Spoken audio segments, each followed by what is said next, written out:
La République démocratique du Congo est le deuxième pays d'Afrique par la taille, avec 2,3 millions de kilomètres carrés, et avec 80 millions d'habitants, c'est le quatrième par la population. En ce qui concerne ses immenses ressources minérales, estimées à environ 24 billions de dollars américains, le Congo est considéré comme l'un des pays les plus riches, sinon le plus riche du monde. Il possède 10% des gisements de cuivre du monde, 30% des diamants et 70% de tous les gisements de minerais de fer.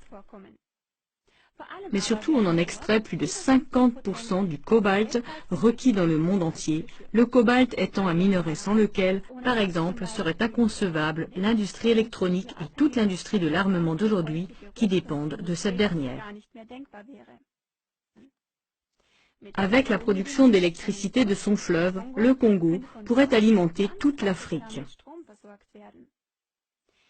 Il souligne que la République démocratique du Congo est actuellement le plus grand fournisseur de cobalt du monde. Presque toutes les voitures, ordinateurs, téléphones portables ou autres appareils électroniques contiennent du cobalt du Congo. Mais malheureusement aussi tous les chars, avions, hélicoptères, fusées, navires de guerre, sous-marins, etc.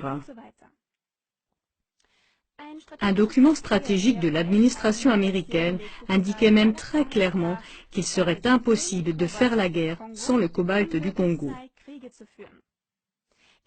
Mais c'est précisément ce qui, au milieu du siècle dernier, a placé le Congo dans la ligne de mire des intérêts de l'Empire américain, ce qui recouvre non seulement le gouvernement américain et son appareil militaire, mais surtout les grandes entreprises américaines, y compris la haute finance.